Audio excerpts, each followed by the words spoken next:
had coronavirus recently, then you might just have the antibodies to help save lives in your blood plasma. That's why we need men to donate. Giving blood plasma is safe, easy, and during this lockdown, considered essential travel. Be the difference. Search Donate Plasma or call 0300 123 2323 today. And the meerkats all lived happily ever after.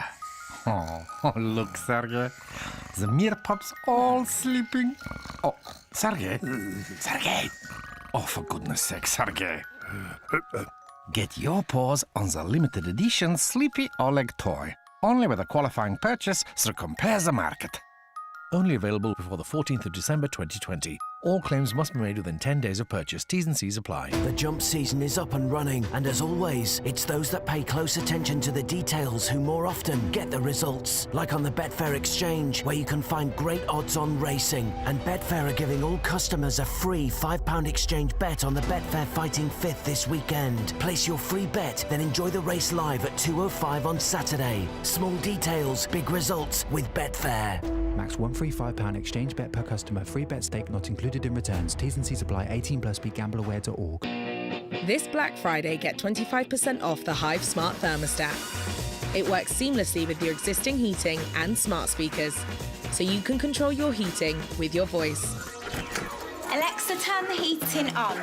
Start your smart home today and get a free Amazon Echo Dot when you order the Hive Smart Thermostat from hivehome.com. Black Friday offer ends 30th of November. Hive products require broadband and Wi-Fi. Terms apply.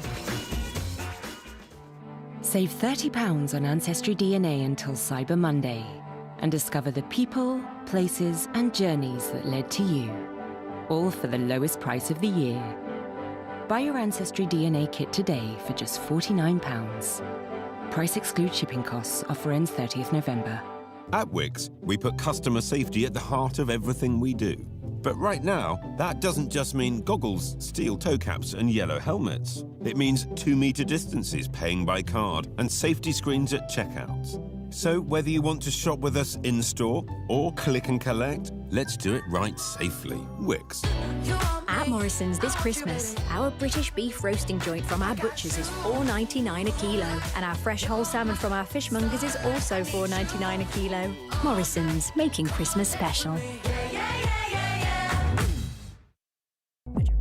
Across the UK, online and on DAB. Talk Radio on the Hour Headlines. From the Sky News Centre at 5. Most of England is expected to be put into the 2 toughest coronavirus tiers when they're announced this morning.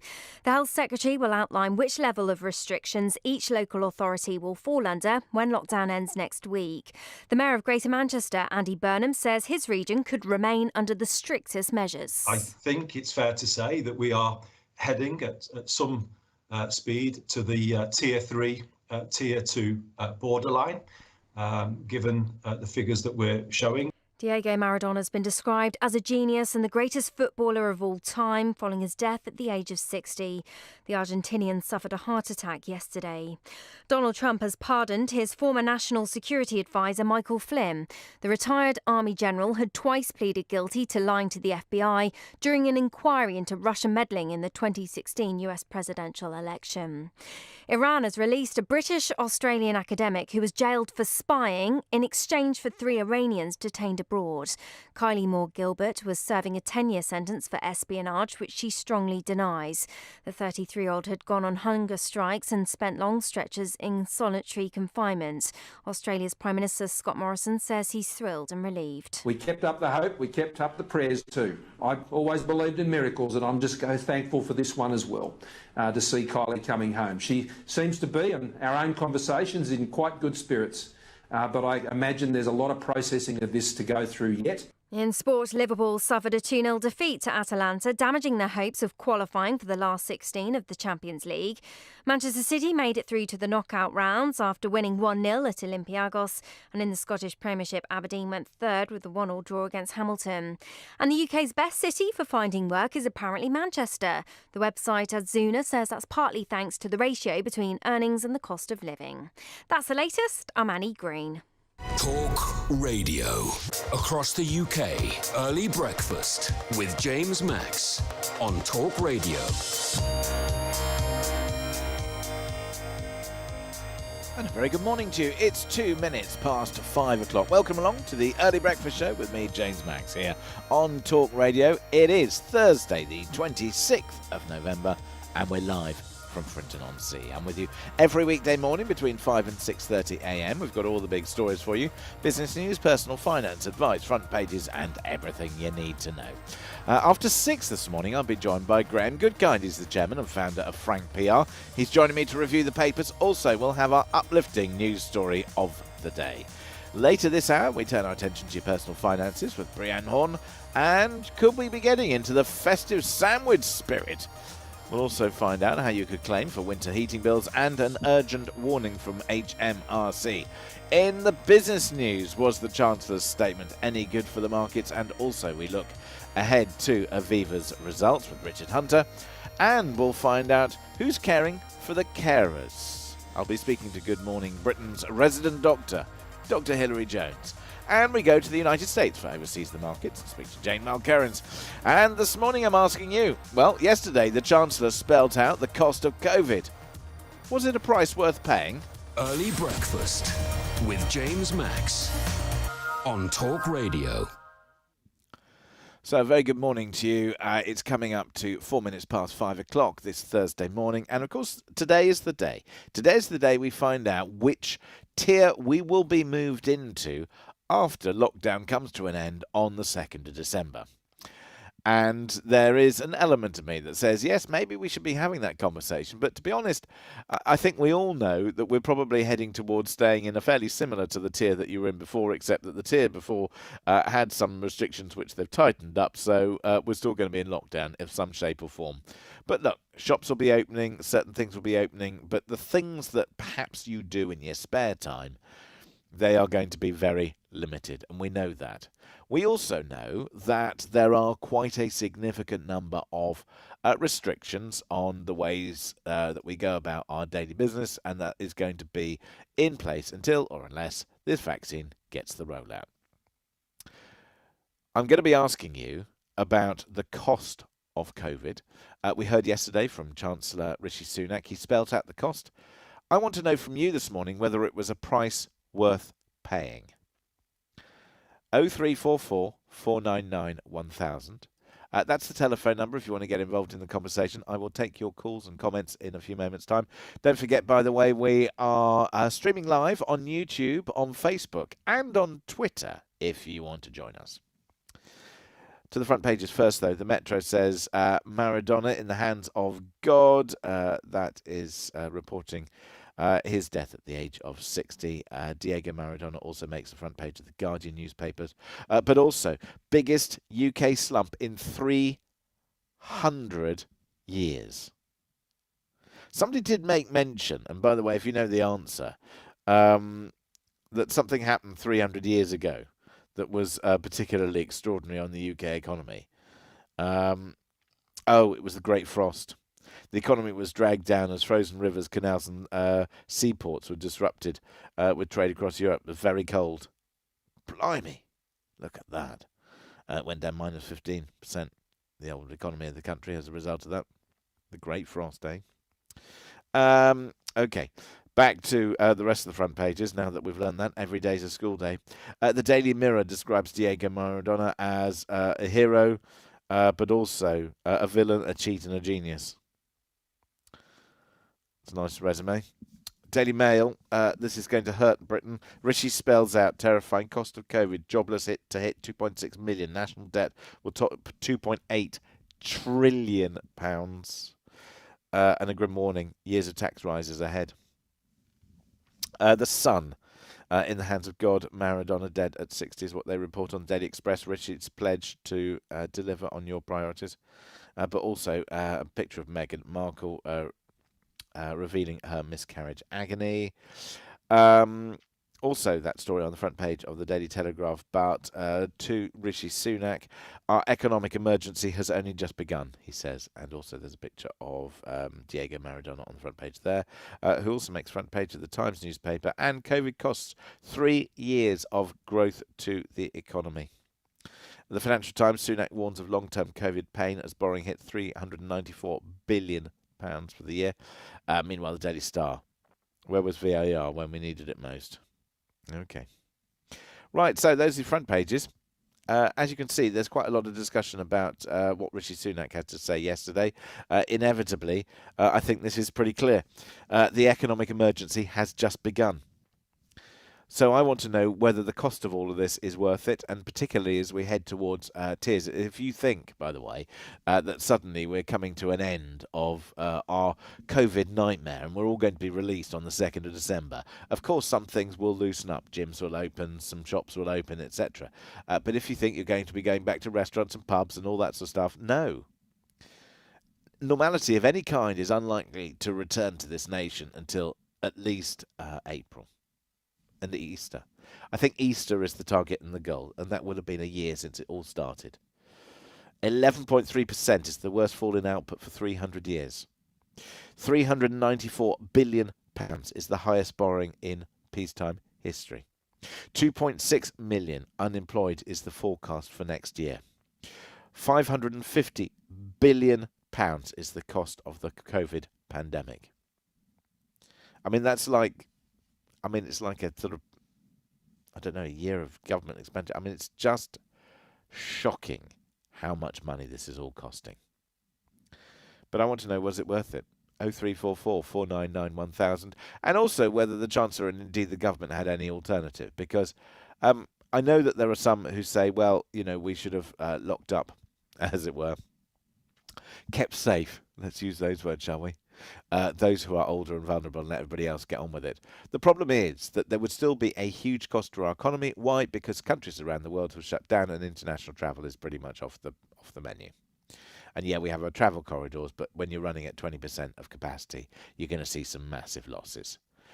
We've also got people who are being encouraged not to use public transportation, massive losses. So I don't really mind which angle you come at this from. The cost of all of this would have been immense. Chances are that we'll probably look back and say, well, look, some of the measures were necessary. And you know what? There wasn't an alternative, because had the other lot been in power, they would have done the same thing. Perhaps they would have spent even more. 0344 499 1000 is my number. The true cost of this, £550 billion, says this report. Was the cost of COVID, is the cost of COVID worth it? 0344 499 1000. And by the way, if you want to get involved in the conversation and talk about where your region is likely to head, because I can only imagine that one or two regions in the UK, and certainly in England rather, will head towards Tier 1. We might see Tier 1 in the southwest.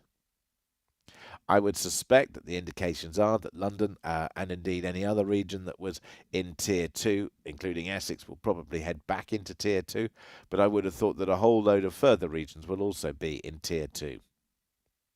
I cannot see many regions being in Tier 1, and maybe that frustrates you. Maybe that impacts upon your business. Maybe that is of concern to you, and it's of course going to cost more.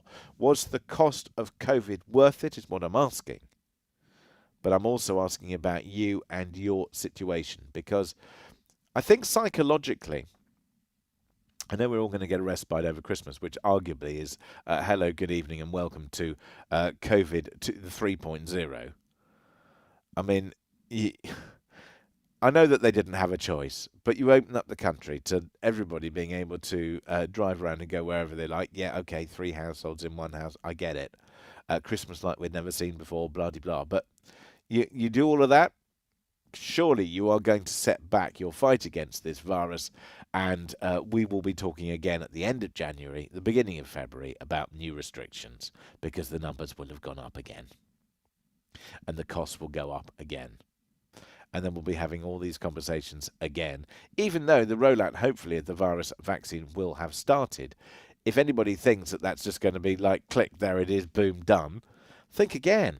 it takes a long time to get a virus under control. It takes a long time to get a vaccine out and effective, because until or unless a lot of people have the vaccine.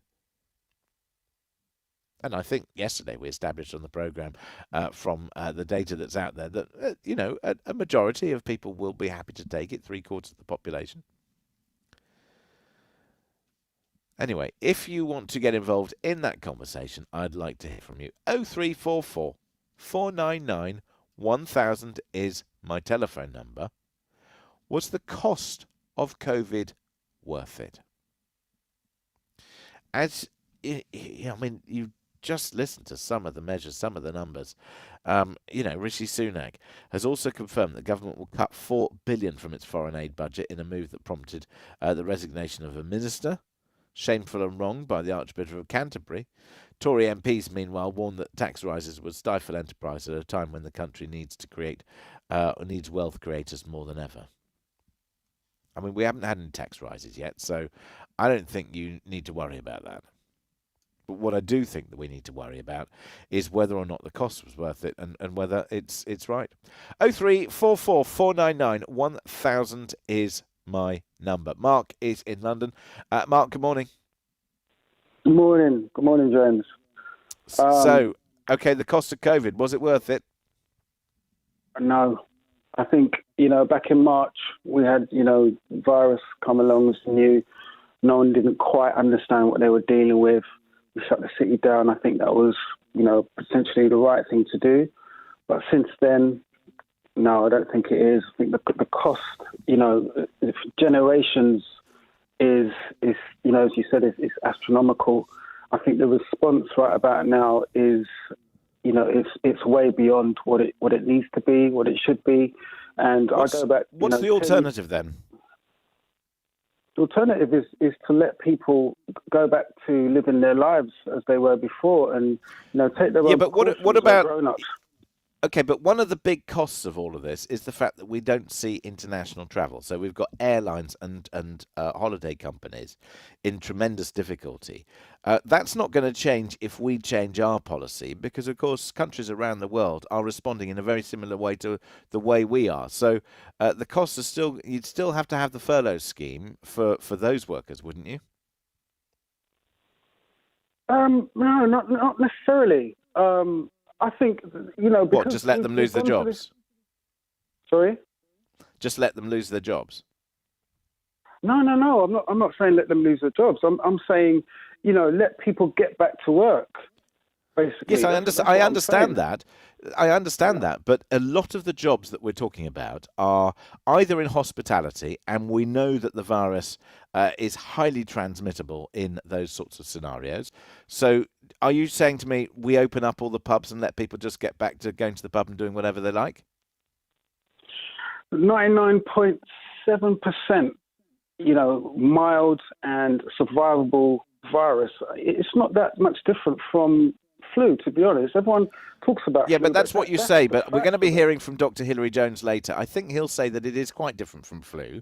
But setting that aside, even if you did open everything up here in the UK, there are two things that happen. One is, if the numbers go up, and we've seen the numbers and the deaths go up. I mean, 600 or so people dying in a day from COVID-related symptoms. That's an issue. What about, though, all those people? You can't just open up your borders if nobody else is interested in having your business and your receipt. I mean, we'd still have significant costs on our economy, wouldn't we? Yeah, we would. And I think that the narrative is we've got this narrative going across borders, but I think the narrative is wrong. 28 days, someone dies, they test positive. Remember, the PCR test isn't a diagnostic test. That's not what it is. But it's okay. We can go into all the conspiracy theories about the numbers, but I think we have to accept that the numbers, in terms of at least those basic stats, are probably right. But Mark, there we go. Thank you for kicking off the conversation. Was it worth it? And also, I want to hear from you what the alternative is, because it's all very well to say, oh well, there is no alternative, or there is an alternative. We just open it up and it's all fine. If you've got countries around the world and they're doing the same as we are, it's still going to impact on trade and business, isn't it? 0344 499 1000. We go to the United States next, here on Talk Radio with me, James Max, and your early breakfast show. Talk Radio. As a business owner, are you finding it tough switching to a virtual petting zoo? Has it been hard taking your comedy club online? Are you struggling to get your clients to unmute themselves? Click on the mic button. No, the microphone. Make moving payments online the easier part of adapting your business. Barclaycard. We take every payment seriously. Search Barclaycard Business. Subject to application, financial circumstances and borrowing history. T's and C's apply. At Wix, we put customer safety at the heart of everything we do. But right now, that doesn't just mean goggles, steel toe caps and yellow helmets. It means 2 metre distances paying by card and safety screens at checkouts. So whether you want to shop with us in-store or click and collect, let's do it right safely. Wix. Vodafone's Black Friday event is here with 10 days of our best ever deals. Save £608 on the amazing Samsung Galaxy S20 Ultra 5G. Now at our lowest ever price. For only £55 a month plus £19 up front with 100 gigs of data. Hurry! This deal ends Thursday 26th of November. Switch to Vodafone and join the UK's best mobile data network. Ready? Vodafone. RPI increase, minimum term agreement and terms apply. 5G subject to coverage. Award verification, details and saving info at vodafone.co.uk. Businesses. Want to keep your business moving? Then you need to get a move on. From the 1st of Jan next year, if you deal with Europe, you've got new rules to follow. Time is running out. So get on it at gov.uk/transition. New rules for business. Large, micro, one-man band. New rules are coming no matter what. Get it done today at gov.uk/transition. Check, change, go. I've been in the home all day. I've been working from home and had to pop out to go and collect the children from school. And during that time, we'd been burgled, so in broad daylight. I think it really hits home when you come into your children's bedrooms and you see that your children's bedrooms have been turned upside down. So the break-in was a real wake-up call in terms of having to do something about the security of the house. So we did a complete review. The first product I bought was the Ring floodlight cam, and that was purely because I had an existing floodlight on the front of the house. Because the Ring floodlight cam was at one side of the house, the Ring doorbell is at the other, it gives us that total coverage across the front of the property. With the Ring system, I get a notification if someone is on the property. So as long as my phone stays quiet, I know there's no one on the property. And having that level of reassurance all the time is worth its weight in gold. Join Matt and the millions of people protecting their homes with Ring. Learn more at ring.com. Oh, Sergey, it's Oleg's bedtime. What are you doing? Have you seen his sleepy Oleg toy anywhere? No. What's that behind your back? This one's mine, Sergey. If you've lost Oleg's, you have to get another one. It's got Oleg's name on it. Okay, here. You can get me a new one then, Sergey. You're so selfish. Time's running out to get your limited edition Sleepy Oleg toy. Only with a qualifying purchase to compare the market. Only available before the 14th of December 2020. All claims must be made within 10 days of purchase. T's and C's apply. Talk Radio. Traffic and travel. Cheshire, the M6 Thirlwell Viaduct. The lane is closed because of emergency repairs on the southbound side from junction 21 going towards the Lim interchange at junction 20 where you join the M56. In Hampshire on the A31 at Alton, the eastbound side going towards Farnham is currently closed at the moment. It is because of a burst water main. It's closed from Alton through towards the Coxbridge roundabout. There is a diversion set up. That's the latest. I'm Gary Scott. Talk Radio. Across the UK. Early breakfast with James Max on Talk Radio. And a very good morning to you. It's coming up to 21 minutes past 5 o'clock. You're listening to me, James Max, and your early breakfast show this Thursday morning, where I'm asking you about the announcement made yesterday by Rishi Sunak, where he laid bare the true cost of COVID, and I'm asking you whether it's worth it. 0344 499 1000 is my telephone number. Meanwhile, it's time for Overseas the Markets, and it's time for us to go to the United States of America. And I'm joined once again this morning by Jane Mulkerrins, journalist and broadcaster based in New York. Jane, good morning to you. Good morning, James. So here we are again. Interesting times in the US, interesting times in the UK as we sort of settle towards, well, look, we're all getting a bit Christmassy here because the Prime Minister said, oh, we can have Christmas on the basis that there was going to be mass disobedience if he didn't. And I found the best deal, by the way, for Quality Street. Phenomenal. Can you save me all the purple ones? Oh, I love All the the purple ones, please. All the purple ones. Yeah, I found the most extraordinary deal for them, and it's also amazing how much people will pay for them. Normally, I mean, Sainsbury's, it's £5 a tub. You go to Farm Foods, 3 tubs for a tenner. Anyway. Oh, see, I don't know. If I told you what I have to pay for even a Terry's chocolate orange over here, you'd be disgusted. And they're probably out of date as well. Oh God! Well, listen, I found what was it yesterday? I found Terrace chocolate orange for £1, and three yeah for £1, and 3 boxes of After Eight for a £5. Okay, That's a deal. we can talk about this afterwards. Okay. All right, we'll talk about this after hours. Oh, I've made you feel all festive. Meanwhile, you in the US are thinking about Thanksgiving. It's a huge thing. Just for anybody who doesn't quite get a combination of what is Thanksgiving and just how big is it in the US? Yeah, so it's 12:20 here on Wednesday night. Thanksgiving is tomorrow morning. Well, it's tomorrow. It's Thursday. Thanksgiving is, I guess, it's American Christmas. It's a non-denominational, non-religious celebration of America, I guess. It's all about the founding fathers. It's about giving thanks for this land of plenty. So everybody in America celebrates Thanksgiving. So, you know, Christmas isn't as big a deal here as it is in England. I mean, I don't think Christmas is as big a deal anywhere as it is in England, to be honest, but especially not in America. So, you know, people don't get Boxing Day off here. They get Christmas Day off, but they don't get Boxing Day off. Here in America, Thanksgiving, they get Thanksgiving Day, they get the day after that. People take the whole week, but it's everyone. It's so secular that it doesn't matter if you're Muslim or Jewish or Protestant or Catholic or fundamental Mormon, you know, everyone celebrates Thanksgiving here. So it really is the only time in America where there's this huge coming together for a public holiday.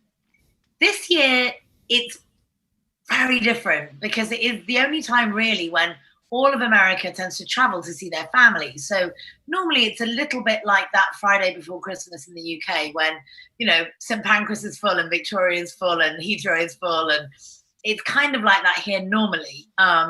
Every student is going home to see their family. Every single person is going to see their parents. Every, you know, married couple is taking the kids to see their grandparents.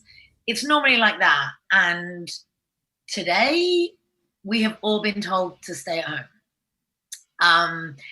It wasn't something that was really decreed federally. It wasn't something that the country was told to do, but certainly in New York, where I live, our governor and Dr. Fauci, the most senior doctor who's been giving our corona advice through the whole pandemic, has said, please stay at home.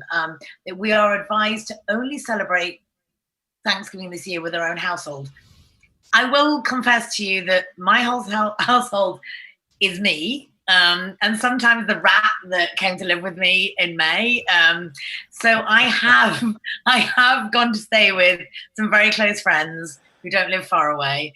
And I quarantined for 10 days and took 2 COVID tests before I came here because rates are spiking incredibly. However, that caused another problem in New York because everyone was doing what I was doing, in that they were going for a COVID test before perhaps seeing friends or maybe seeing their family.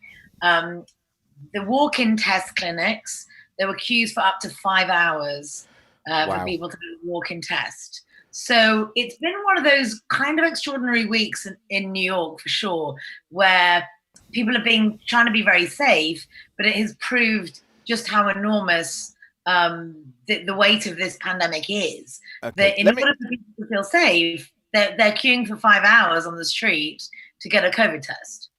Let me ask you then, given that Thanksgiving is as big as Christmas is here in the UK, it's very clear that the government bowed to pressure on the basis that there was going to be mass disobedience. 100%.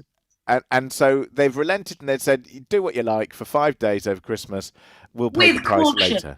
With caution. Yeah, with caution. Yeah, I mean, it's like do what you like.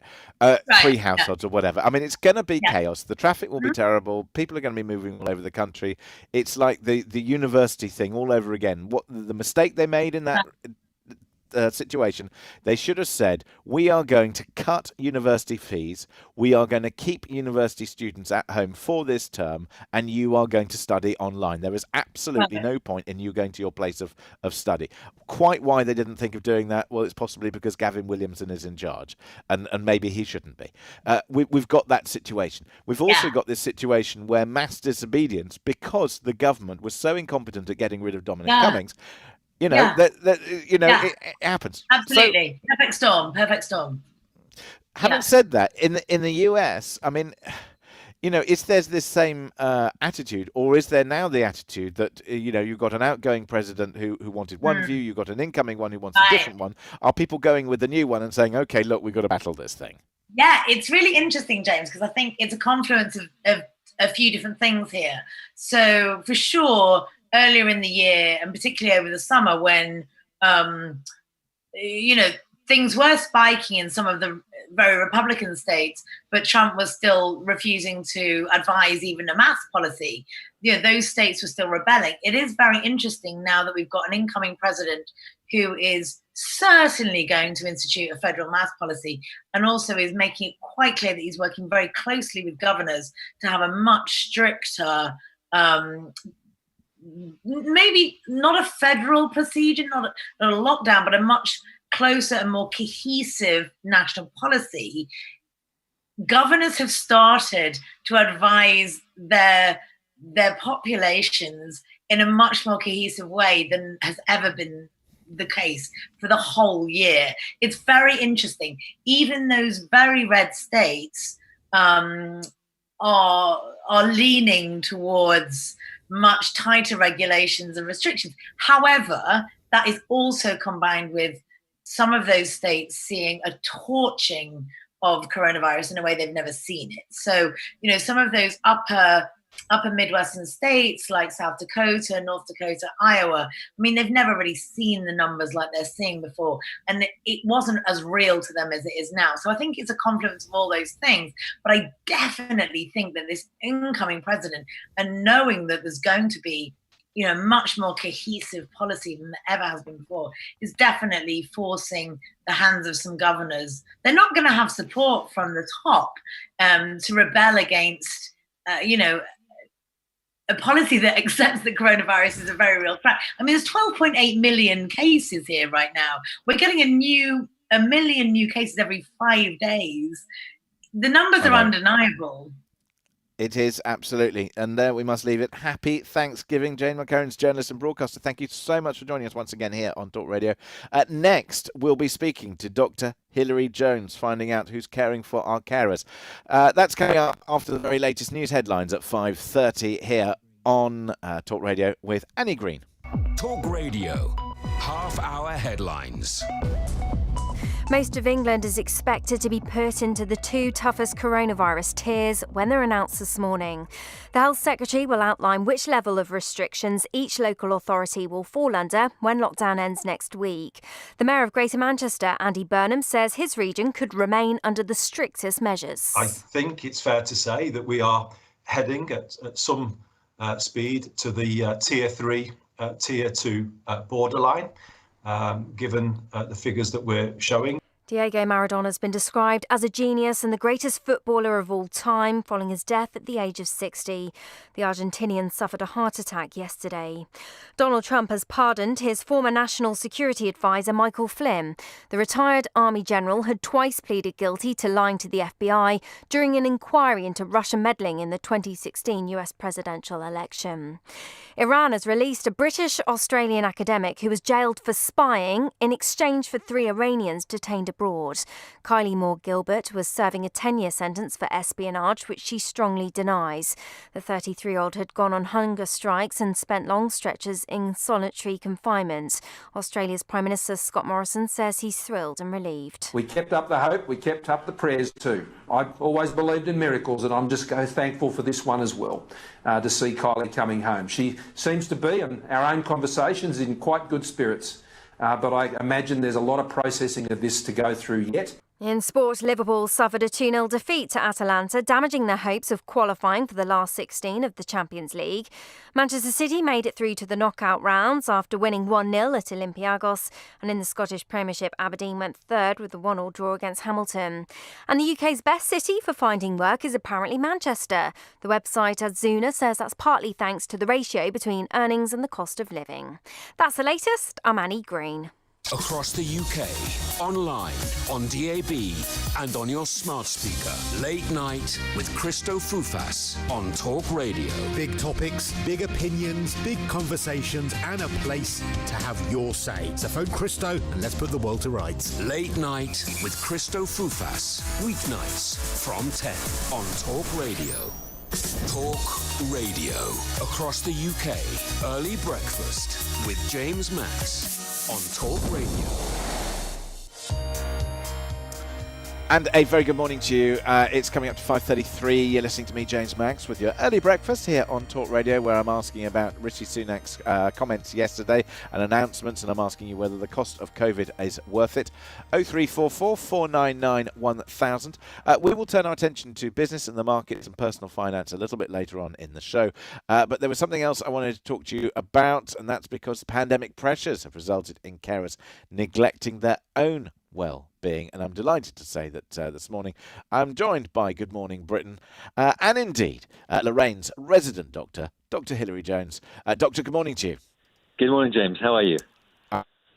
Hilary, thank you so much for taking the time to join us this morning here on Talk Radio. I think this is something that maybe we don't necessarily talk about, is the people who are looking after the people who really need protection in society, and maybe after 9 months of this is really, this pandemic is really getting to them.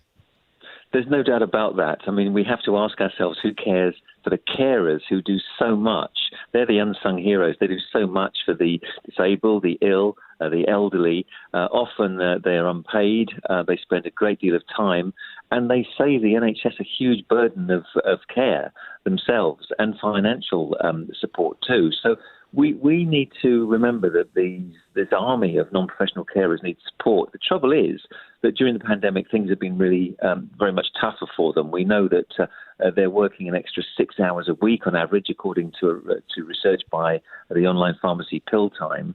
They feel that this has affected their mental well-being themselves, their physical health. 41% said that they felt less physically well because of the time that they're taking. They can't relax with their family. So it is having an impact on them, and we shouldn't forget them, especially since it's International Carers' Rights Day today.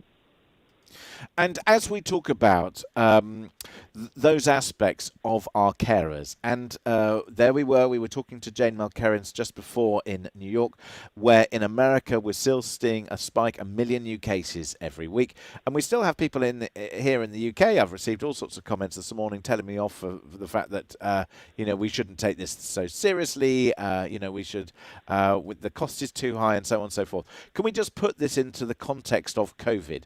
Your understanding, if you like, of the pandemic and why it's so important that we're doing what we're doing, even if it hurts and even if it costs money. Because this is the biggest public health threat we've had for over 100 years in terms of infection. This affects not just vulnerable people, it affects younger people too. There is also the condition called long COVID, where people have a huge impact on their levels of energy. It affects their exercise tolerance.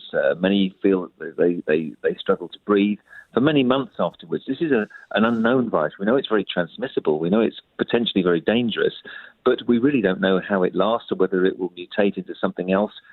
Look at the excess deaths we've had this year. It's far worse than flu in terms of mortality.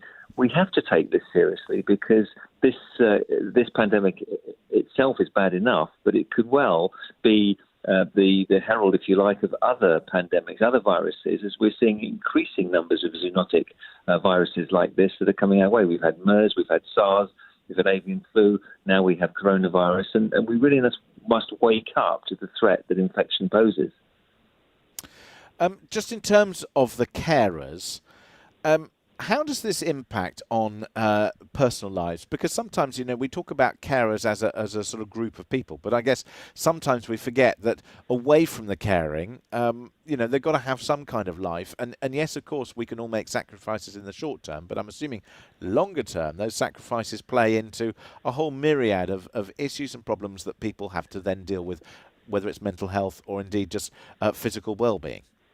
Absolutely. I think unless anyone's been a carer, they don't realise how exhausting and responsible a job it is. But they have to make sure that the person they're caring for has adequate provision of food.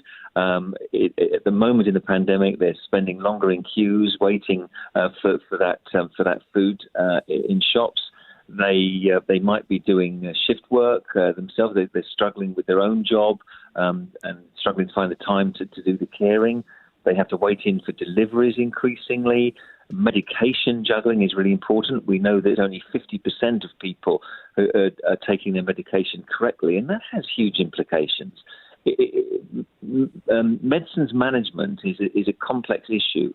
If somebody forgets to take their medicines, for example, obviously it will affect their medical condition, and that means they could need to be admitted to a hospital and take up a hospital bed. If they forget that they've already taken their medication, they take another dose, that also gives them problems. So anything that helps them to provide medicines and food and whatever is needed and for them to get the right support is absolutely vital at this difficult time. So one of the areas of support, I'm assuming, is to put those people who are caring and sort of frontline, if you like, for the vaccine and getting that sort of part of the population vaccinated. What about the anti-vaxxers and the people who say it's not safe? What's your view on the vaccine and how important it is and whether carers should be at the front of that queue? Well, those people should remember they wouldn't be alive today, probably, without the advances that vaccination has given us over the last 100 years. One in 5 children died before their 5th birthday at the turn of the last century. And probably clean water and vaccination has done more for public health than any other intervention. So I wish that they would stop peddling their misinformation, their ignorance and their lies. Because we need this vaccination. We need to be able to get through this pandemic by protecting ourselves with antibodies and killer T cells that we think that these vaccines will provide. The trials are there. They're scientifically controlled. More than anything in this world, scientific pharmaceutical trials are so regulated. I have absolute faith in them. I think they will be safe. I think they will be effective. They will stop hospitalizations. They'll protect the NHS. So in terms of my feelings about anti-vaxxers, I think you already have them now. I think we certainly do. Let's talk about the NHS, because we've seen the huge cost of this pandemic on our society. We've also seen it in terms of the money. It was spelt out yesterday for us, I think, quite shocking numbers for us. I certainly wouldn't expect you to get political, because I dare say any political party would have run up massive bills. Do you think, though, given the pressures on the NHS, is this government doing enough to put enough money into it, or are we going to have to think again about the funding model? I think we're going to have to find some extra sources of financing the NHS. It's a wonderful institution, and we must keep it. However, it needs help. We wouldn't be in the situation we're in now had the government been better prepared for a pandemic, which it could have been, and had the NHS been not so under-resourced. We need more doctors and nurses. We need more financial input, controlled more by the medical departments rather than government. So I always think that whichever political party you support, it's always short-termism with them. So we need to look forward to the future, see what we need to plan for and provide, because if we lose the NHS, then people really will be very much less healthy than they are now. It's a wonderful institution and we need to cherish it and support it. And as we look ahead today we'll hear how much of the UK is going to be in Tier 1 or Tier 2 or Tier 3. I dare say there'll be a lot of noise about the fact that we're already hearing the news that it would appear that much of the United Kingdom is going to be in tougher regulatory control as we come out of this latest lockdown.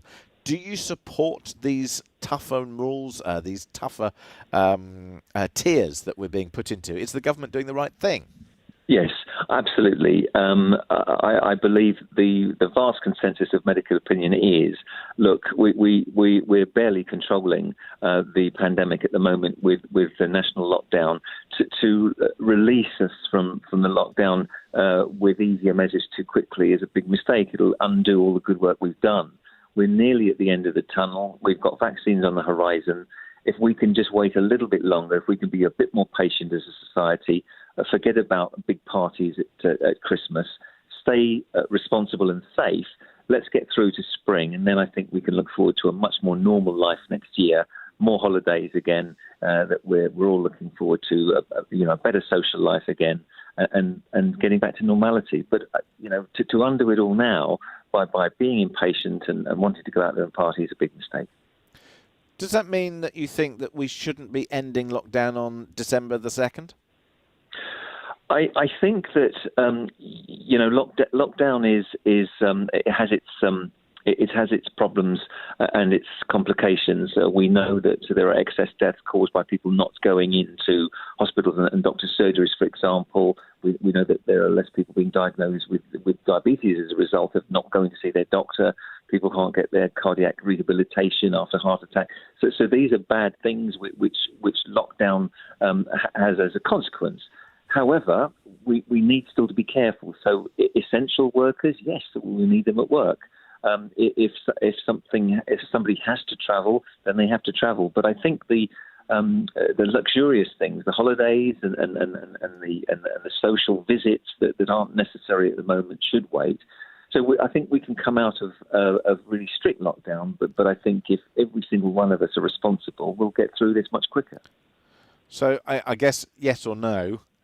Would you extend lockdown if it was up to you? Yes, I would. I would. There we go. Let me just ask you, just to let people know where they can go for more information about not only International Carers' Rights Day, but also if they want to find out more information, perhaps where would you point people? Well, I think in terms of pharmacy, in terms of making medication access easier and safer and convenient and time saving, I would look at pilltime.co.uk. And then for further information about International Carers' Rights Day, I would go to any of the charities that are involved in that. For Age UK, for example, very good source of information. Dr. Hilary Jones, thank you so much for joining us here on Talk Radio. That's Dr. Hilary Jones, resident TV doctor for Good Morning Britain and Lorraine. We really appreciate your time this morning here on Talk Radio. So next we'll be talking about the markets and getting the very latest there. And also we're going to be finding out about, well, some aspects of the festive season, dare I suggest, and taking more of your calls and comments. I know some of you don't necessarily agree with me. That's absolutely fine. I want to hear from you, though, as to whether you believe that the cost of COVID, was it worth it, or have we spent too much? 0344 499 1000 is my telephone number. This is Early Breakfast with me, James Max. Online, on DAB, and on the Talk Radio app. Talk Radio. As a business owner, are you finding it tough switching to a virtual petting zoo?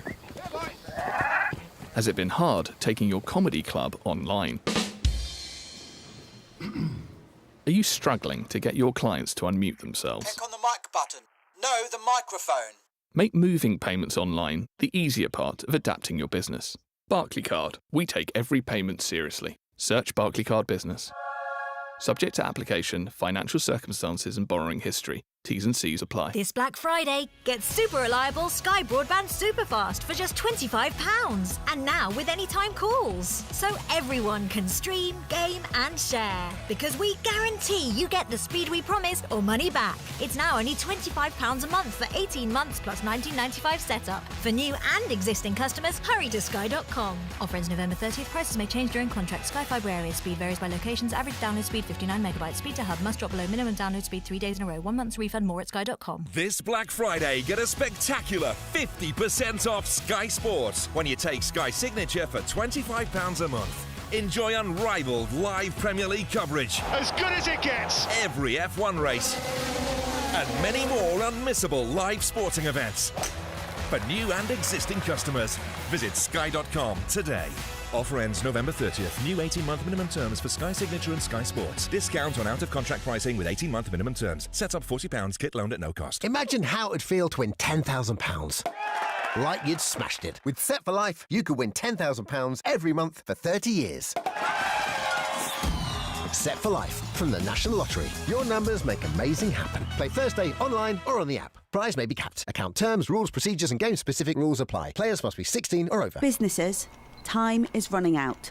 Starting on the 1st of Jan, anyone who deals with Europe will have to follow new rules on exports, imports, tariffs, data and hiring. I know we've all got our hands full right now, but basically, if any part of your business crosses borders, you need to do something about it.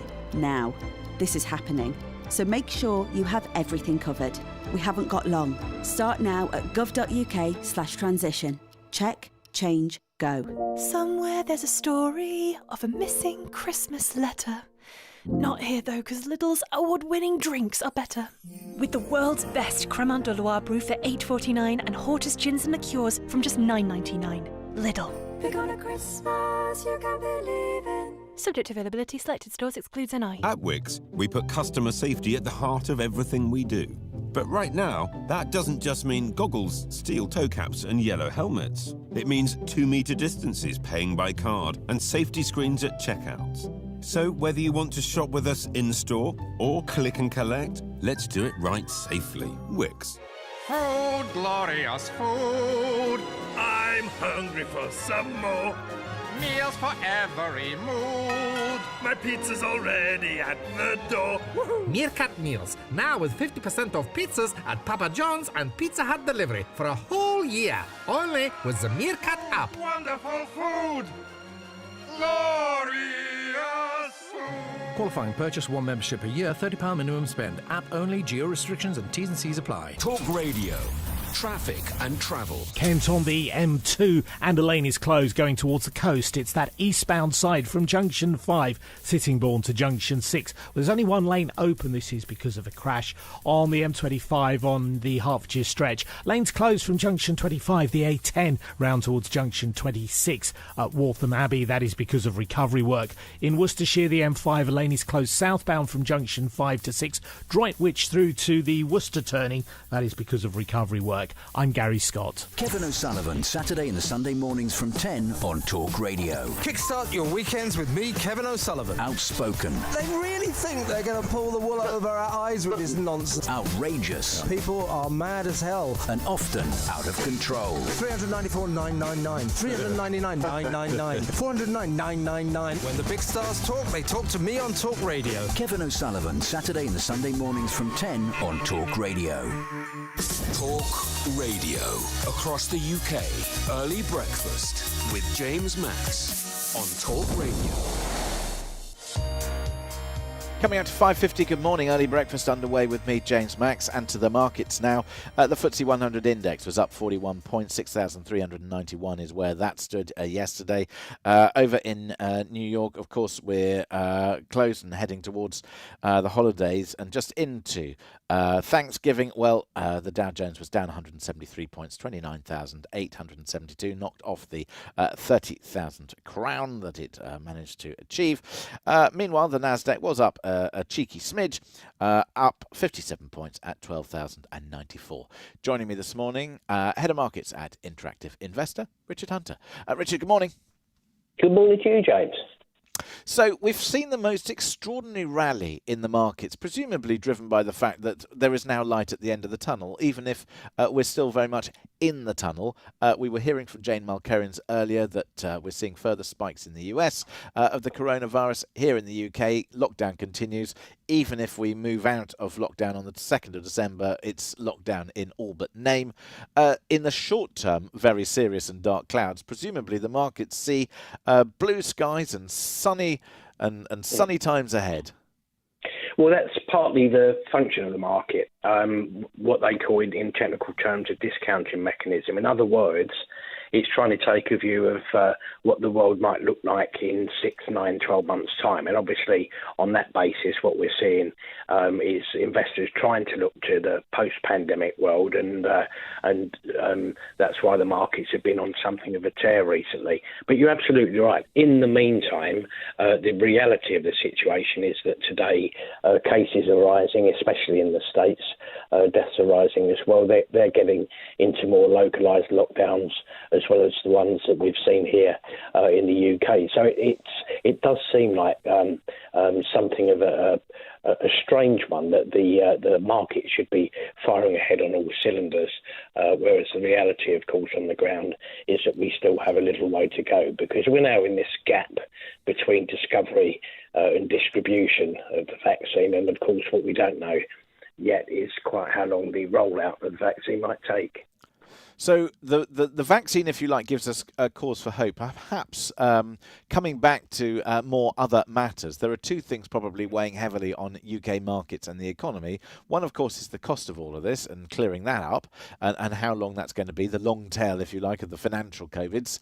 And then also the fact that the B word is looming large and light. We still don't have a deal. We're 5 or 6 weeks away from the UK stepping away from the European Union officially. I'm assuming that if a deal were to be struck, the UK markets will feel a little bit more confident. Oh, absolutely. I mean, international investors have been calling the UK market uninvestable for some time now. And this was pre-COVID, and it was basically around the uncertainty which was overhanging Britain's leaving the EU. And of course, that still hasn't been resolved, as you say. There are still hopes for some sort of last gasp agreement which doesn't lead us into no deal. But in the meantime, there's clearly going to be an economic impact. And if you want a double whammy on top of that, then obviously, as you've been mentioning on your show, we've got the double whammy of the likelihood that this is going to take some significant time in terms of the spending measures the government's had to undertake over the last year or so. And just finally, almost in a sentence or so, but we've got numbers coming from Aviva, the insurer. Yeah, insurance company today recently went back to paying a dividend, but only a fraction of its previous amount, although the numbers did look quite strong. So quarter 3 trading update due today will be interesting to see whether that profit is still washing through. Richard Hunter, Head of Markets at Interactive Investor, thank you so much for joining us this morning here on Talk Radio. It's much appreciated. Meanwhile, we turn our attention to your personal finances now. And joining me is Brianne Horn, Content Editor at Cover. I assume I've said that correctly. It sounds like you got a new job, Brianne. Yes, I have actually. Recently started with Cover Car Insurance. So, yeah, good times. Good times, fantastic. Congratulations to you. Meanwhile, let's just breeze our way through these stories. HMRC, they've issued an urgent warning to us over an email scam. Absolutely. So at the moment, scammers are rife within the HMRC community right now. And because it's tax season coming up, by midnight on the 31st of January 2021, if you have to complete a self-assessment tax return, that's the deadline to do it. And so a lot of criminals are trying to capitalise on that. And HMRC have received almost 900,000 reports of people reporting incidents where they've been, contacted by someone who's claiming to be HMRC but are not. These criminals are getting in touch with people via phone scams, they're reaching out via email and even text. So, the warning is to be vigilant, especially if you are due to complete a self-assessment tax reform. Right, just a quick word on not only the state pension age, but also how you could get up to 300 quid this winter for your heating bills. Absolutely. So the winter fuel payment is sort of being made at the moment. It's a tax-free lump sum from the government that helps you through the winter months. And if you are a state pension age, it's usually given to you automatically. However, if you haven't claimed before, so you're due to, start receiving the state pension and you haven't claimed any sort of benefits, you're going to need to claim yourself, and you can do this directly from the government website. Payments range between £100 and £300, and you should receive a payment by January the 31st. However, if you've got to go and make that claim yourself, you've got until March 31st next year to get it done. Okay, there we go. Meanwhile, to celebrate your new job and the time of year, ladies and gentlemen, boys and girls, fasten your seatbelts. It's time for Christmas news.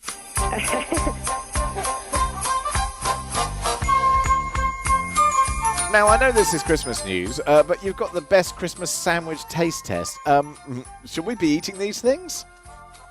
So Christmas sandwiches are a wonderful time of year, at least for me. I do appreciate a good Christmas sandwich.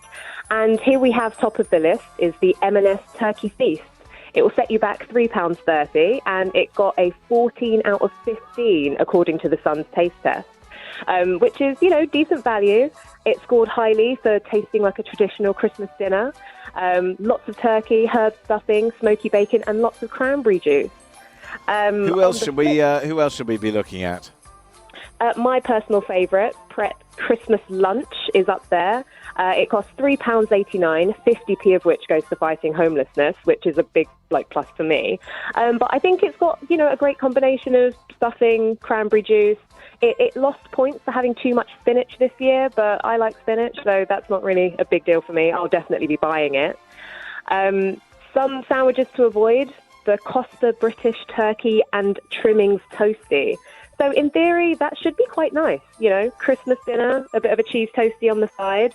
But it scored quite poorly. It got a 7 out of 15. Apparently the appearance isn't quite nice. Taste isn't quite there. And also value for money. It's the second most expensive Christmas sandwich at £3.50. So if you're not willing to take the risk, then probably best to avoid it. There we go. Thank you so much. There we go. The Christmas taste test on the Sarnies has been done. Brianne Horn, a content editor at Cover. Thank you so much for joining us this morning here on Talk Radio. Next, we'll be going through the papers, but first at 6 o'clock, let's get the latest news headlines with Ross Powell.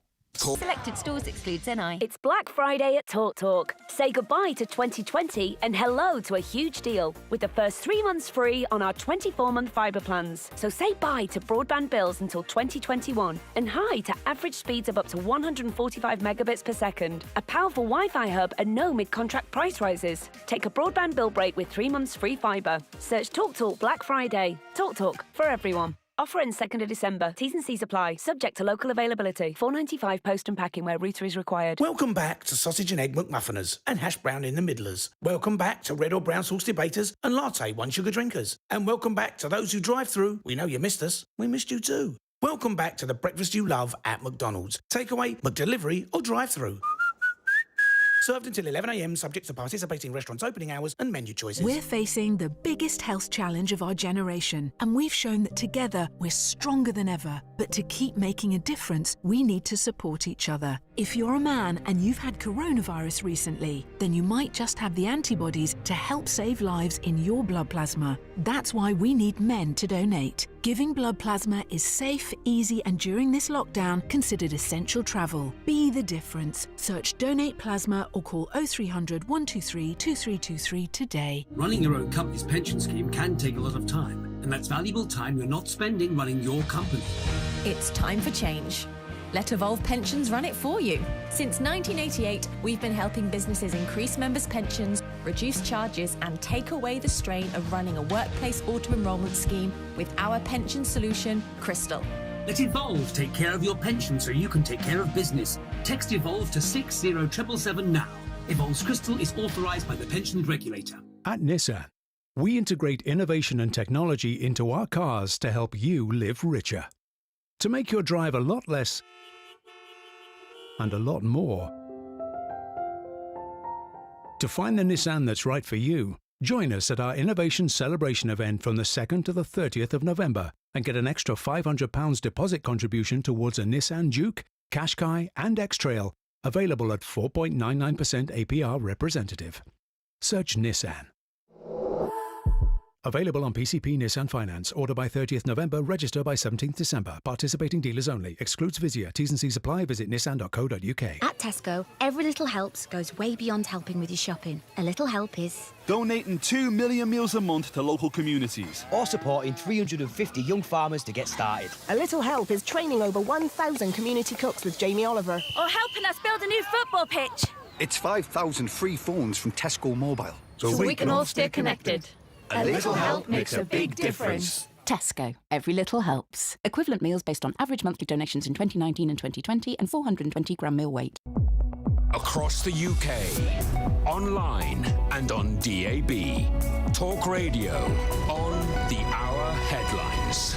Good morning, I'm Ross Powell. On the way at 6, England set to find out local tier restrictions after lockdown, more warnings of the economic impact of COVID, and Donald Trump pardons former advisor found guilty of lying to Russia inquiry. Talk Radio News. People in England will find out later which tier their local area will be placed in when the national lockdown ends next Wednesday. Health Secretary Matt Hancock will set out the plans in the Commons with a review promised by the 16th of December. Greater Manchester Mayor Andy Burnham believes his region will remain under the harshest of measures. I think it's fair to say that we are heading at some speed to the tier 3, tier 2 borderline, given the figures that we're showing. Ahead of the announcement, 7 Conservative MPs in Kent have written to the Health Secretary, urging him to implement restrictions by districts and boroughs rather than entire counties. They're worried that Swale, in the north of Kent, which has the highest infection rate in England, will lead to the rest of the county being placed in the highest tier. There's been criticism of the Chancellor's spending review as millions lose out on a pay rise. NHS staff get one, but professionals like teachers and firefighters won't. The government's also reducing the foreign aid budget by billions of pounds. Mark Littlewood, Director General at the free market think tank, the Institute of Economic Affairs, says there will be difficult times ahead. Austerity is going to come because we have been living beyond our means, or to put it more accurately, the government has been living beyond taxpayers' means for some considerable time. Obviously, we're running a colossal deficit this year, and even a fiscal hawk like me is unconcerned about that. The problem is that's on top of having run budget deficits since the turn of the millennium. 3 days of national mourning are being held in Argentina following the death of legendary footballer Diego Maradona. Thousands of fans have filed the streets of the country's capital, Buenos Aires, to pay tribute to the World Cup winner who's died aged 60. And Donald Trump's former national security advisor, Michael Flynn, has been granted a full pardon by the US president. The retired Army general had pleaded guilty to lying to the FBI during an investigation into Russian meddling in the 2016 presidential election. Mr. Trump's congratulated him and his family, saying they will now be able to have a truly fantastic Thanksgiving. Talk Radio National Weather. A foggy start for parts of the northwest of England and Wales, but that should clear to leave a generally bright and clear morning across the UK. Highs this afternoon of 10 degrees. Talk Radio.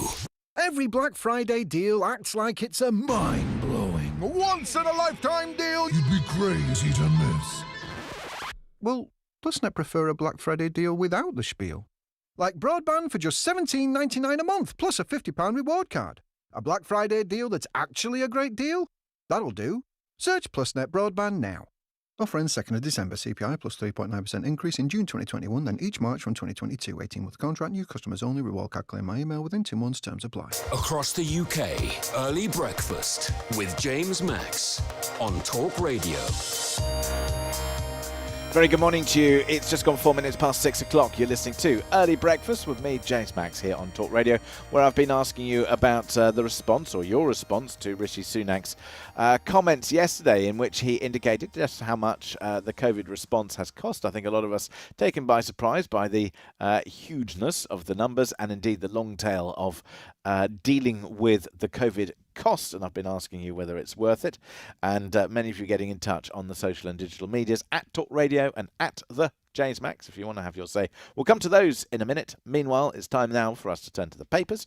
Joining me this morning is Graham Goodkind. He's chairman and founder of Frank, which is one of the UK's leading PR consultancies. Graham, good morning to you. Good morning, James. How are you? Really well, and thank you for taking the time to join us this morning. It's sort of one of those days where we have pretty much, I suppose, one story on the front page. Well, I suppose two stories on the front page of pretty much every newspaper. One of them being a sporting story, and I suppose that the death of Diego Maradona, some say the greatest footballer of all time, at the age of just 60.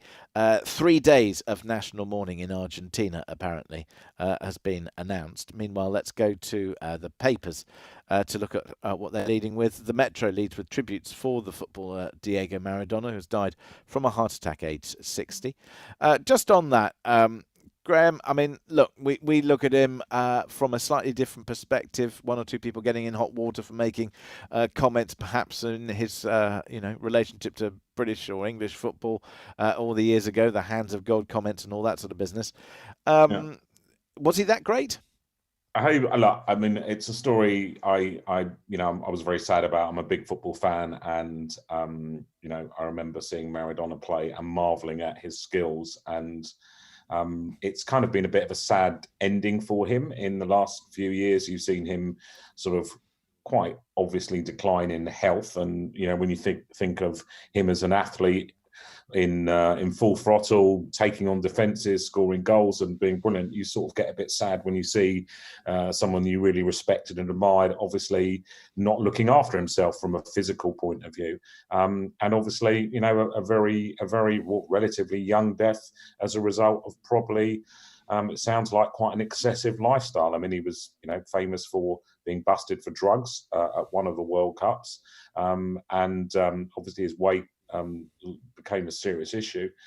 So you can see the guy was unhealthy and very sad that someone should pass. And it kind of, someone that I love watching play. And I think any football fan love watching play. Obviously, that one thing in a World Cup, which the hand of God incident, which is probably will, be his biggest legacy, certainly in the UK. I'm not so sure in Argentina whether they'll be reminding him too much of that. They'll just be saying what a great player he was. But we remember him for that, and that's obviously what all the newspapers have really led with, and that famous picture of him getting above England goalie Peter Shilton once upon a time to handle the ball into the goal, and the referee never spotted it. And this is one of those situations also where somebody who is so good at what they do and has such incredible natural and perhaps nurtured talent as well, but what great riches can do to an individual, and also football, along with many sporting careers and pop careers, leads to incredible wealth at a very young age, and then a decline in popularity or perhaps purpose in later years, and can lead to tremendous mental and physical health issues. And it just, this is almost textbook in that regard. I think so. I mean, I think he did transcend a career, and I still think he had that buzz, that adoration, that mystique. Even more perhaps after he finished playing than while he was playing. He didn't sort of quietly go into the background. I mean, there was a brilliant documentary film made about him a few years ago where people sort of like searched him down and found him, and he was an accommodating guy. I remember watching a series on Netflix quite recently about his forays as to become a football manager in some far-flung places, because he was a much better player than a manager. And we were still fascinated by the guy, 30 years after he'd really kicked a ball in anger anymore. So it was a real enduring talent. But you're right that for a professional athlete, that buzz that they get and they feed off, and that adoration is probably quite hard to find later on in the career. And it does present itself in many instances in mental health issues, unfortunately, and depression for a lot of ex-pros. It does happen. It does indeed. To The Guardian, they've got half the page devoted to Diego Maradona, but also the biggest UK slump in 300 years.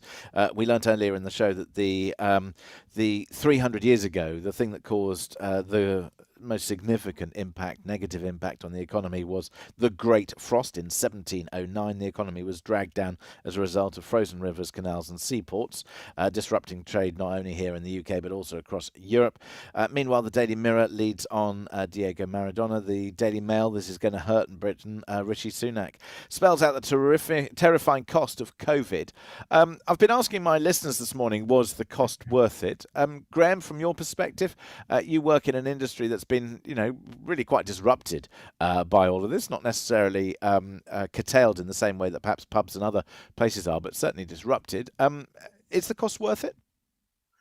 It has been severely impacted, I think, in the marketing services business and in the agency world where I'm involved. It's been impacted. From a business point of view, income and revenue and profit is obviously considerably down. Job losses have ensued, and a lot of young people work in my industry as well. I'm probably not a good example being one of the older guys, but there are a lot of young people working. I think from a mental health point of view, that's been a significant impact for them as well. So was the cost worth it? For me, I don't think so personally. I think COVID is something we need to learn to live with and get on with and be very wary of and very mindful of.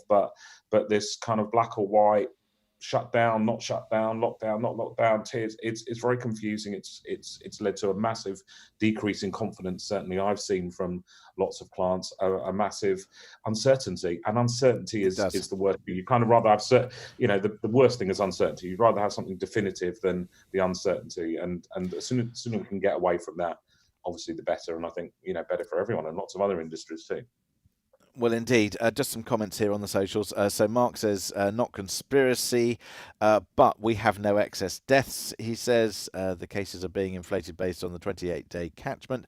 I'm not sure I agree with that. I'm not sure necessarily that the numbers are suspect, or indeed, certainly yesterday when we were speaking to Ben Page, there is an excess of deaths. That having been said, BM says, was the cost of COVID worth it? In a word, no. Loris says absolutely not. And this is the point, which I think, had the government managed it in a different way, which I do look at some of the mistakes that they've made, I think they could have reduced the cost quite substantially. And I also think that some of the measures that we've put in place have done too much damage to some of our businesses. And I also think that some emergency tax measures to equal out some of the issues that we've seen. So we've still got companies taking advantage of their relative tax position, and also things like giving rates rebates to everybody, including supermarkets who have remained open and made money hand over fist, I think is a major problem. And I think that they've just been a bit too blunt with the way they've implemented it. So I get why they've done it. I don't think that the bills should be as high, and I'm not sure necessarily that the government has, in terms of preserving itself, particularly around the Dominic Cummings thing, I think had they taken swift action and said, no, you've got to stick to the rules, them's the rules, Dominic Cummings, you must go, whilst they may have suffered from a lack of his expertise, they may have benefited from the fact that the UK population might have been slightly more compliant. Yeah, well, I agree with all that. I think politically they haven't managed it best. I tend to think that in years to come, when we look back in the history books and we see the economic fallout from this, which obviously clearly Rishi explained yesterday, and I think is probably right, we will be saying, what was all that about? Wow, what a massive mistake. I think that's what history will show as a sort of the opportunity cost analysis of it. Obviously, we're in the middle of it now. I've got to live with it, and I think businesses, from a business point of view, have got to make the best out of it. I mean, I was with the business the other day who, the bounce back loan scheme is actually very good from a government point of view. You've got many years to pay it back, and they're looking at bouncing back literally, and we were putting together plans for how to bounce back from this current period. So one's got to look at it positively. If anyone's in business, it's very easy to kind of mope about and say, oh, woe is me and woe is my business and everything's rubbish and everything's going to be terrible. It's not. There will be something the other side, and you've got to be positive and use the resources at your disposal, including what the government is throwing at it to help. It does. And I think that's the best thing for business. Right, excellent. Graham, we're going to just finish off with headlines and then come to the stories that you picked out this morning. And, we've got our uplifting news story of the day on the way. All I can say is that everybody loves a cockatoo. You're listening to Talk Radio, an early breakfast with me, James Max. Talk Radio.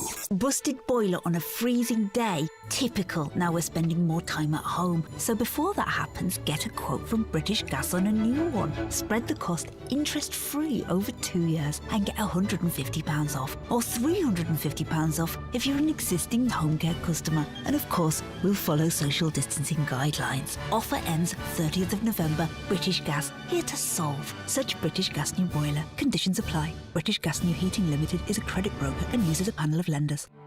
Save £30 on Ancestry DNA until Cyber Monday and discover the people, places and journeys that led to you.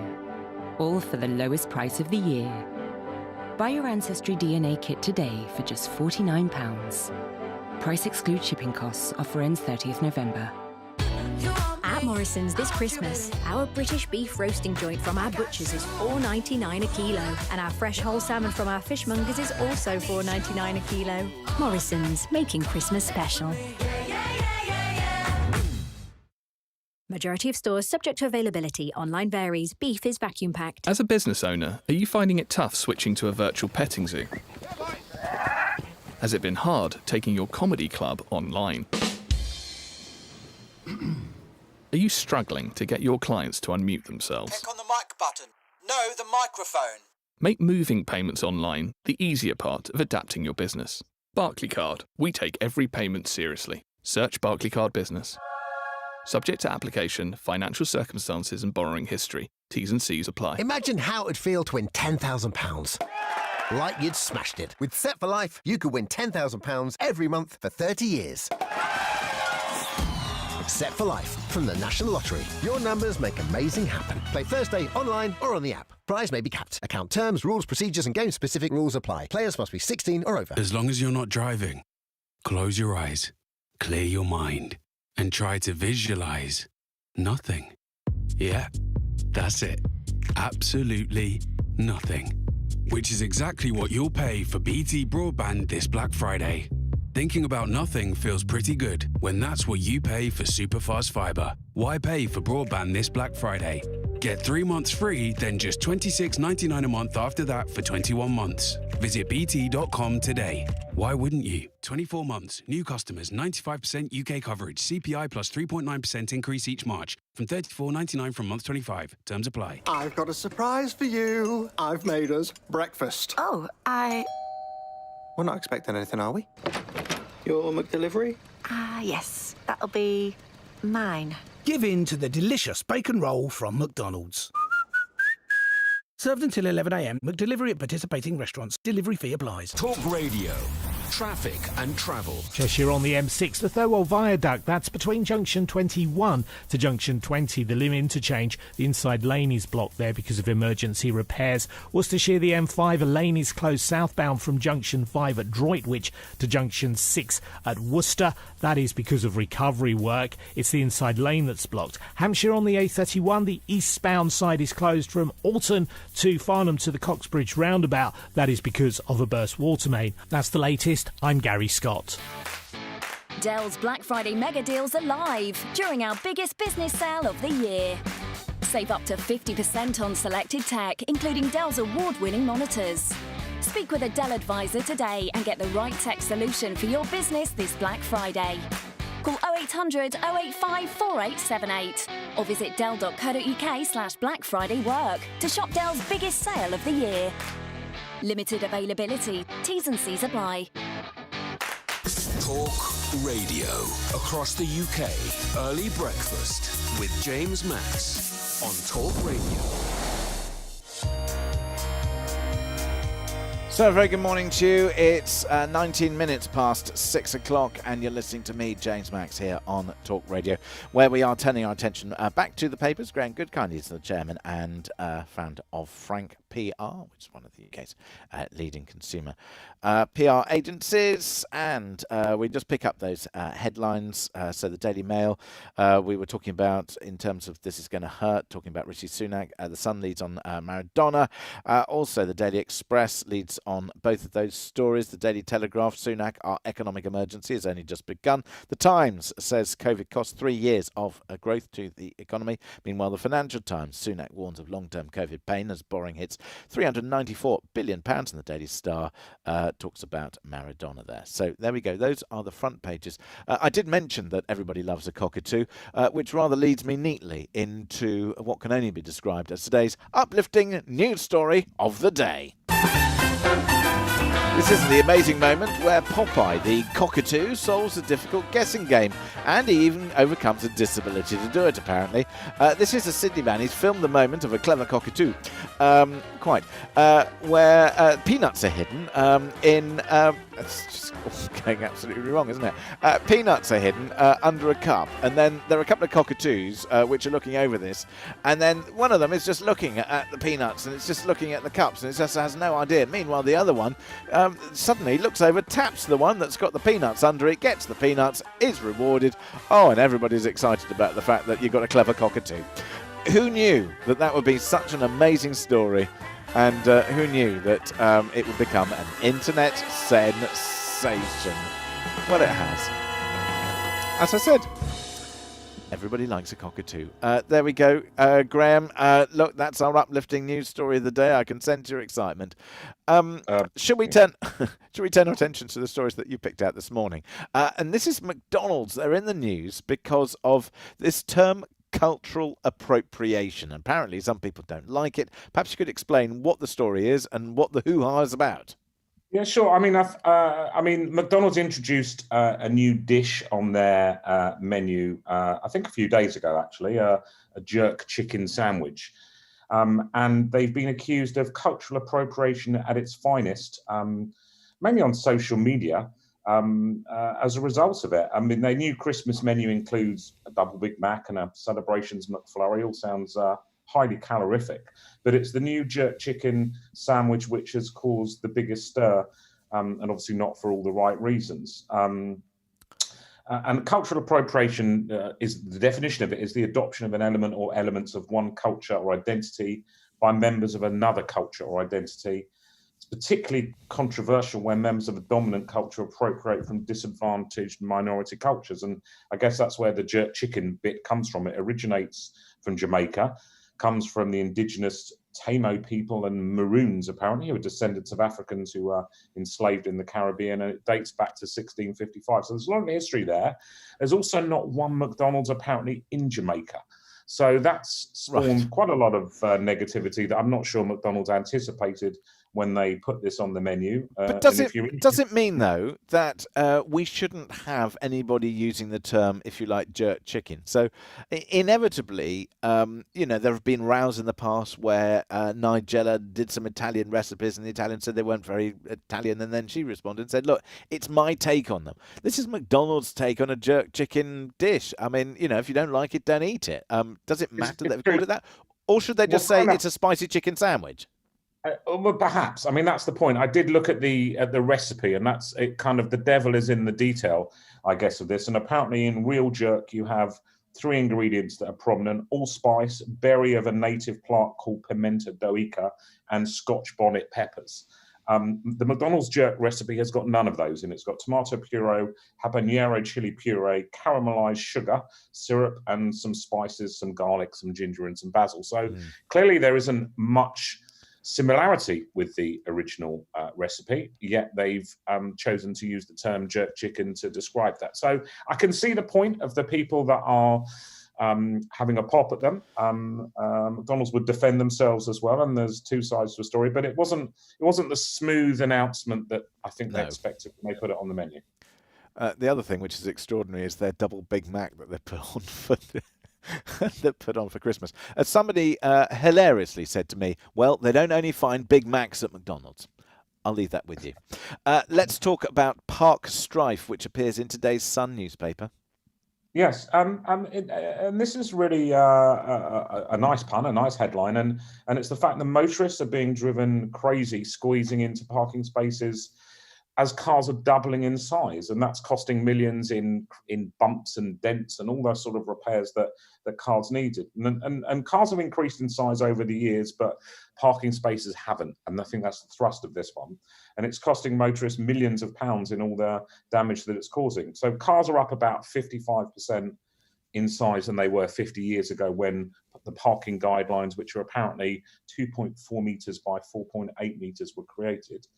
It's kind of not consistent with the size of cars that we got at the moment. Apparently a Range Rover, should you drive one of those, takes up 86% of a standard parking space, which, you know, even if you park it bang on right properly, it leaves you just 21 centimetres of room for the driver to get out. Or if you've got a passenger, I guess, doing my maths, I think that's 10.5 centimetres each. And that's assuming that you occupy the space perfectly. Even a Honda Civic takes up 71%, leaving just 30 centimetres to get out. So the Alliance of British Drivers are sort of quite up in arms about this, and they want the advisory sizes for parking spaces to be increased. Just tying it in with my previous story, I guess, I suppose if you had too many jerk chicken burgers, then it's even more of a challenge to get out of your car, perhaps in the limited space that is allowed at the moment.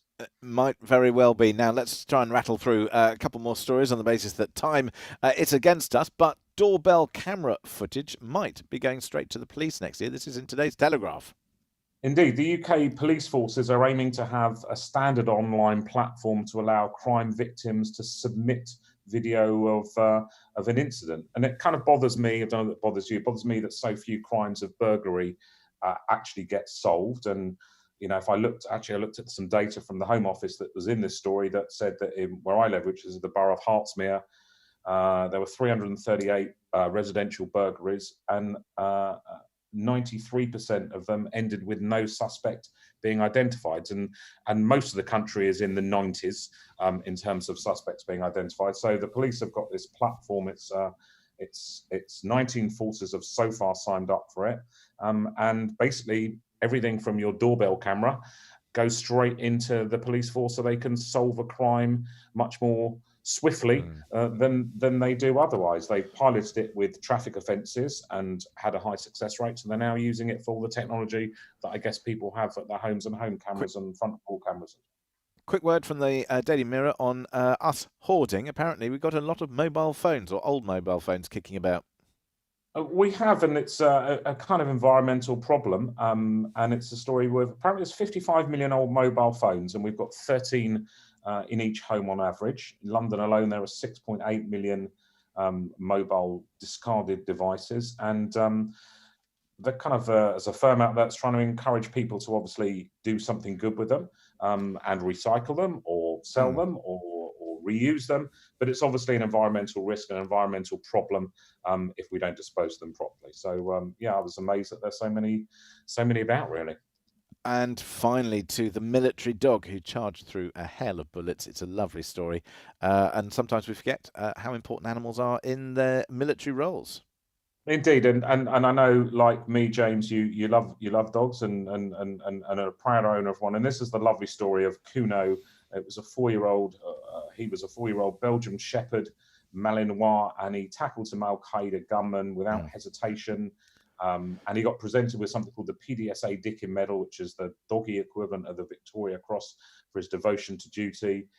The quote was, "Kuno is a true hero. His actions undoubtedly changed the course of a vital mission, saving multiple lives in the process."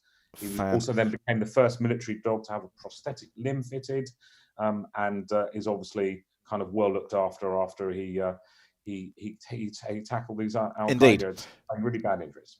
Fantastic stuff. Thank you so much for joining us once again, Graham. It's much appreciated. That's Graham Goodkind, chairman and founder of Frank, which is one of the UK's leading PR consultancies. Thank you very much indeed. Right, let's turn our attention to breakfast, which is arriving any moment with Julia Hartnell. Julia, good morning. Good morning to you.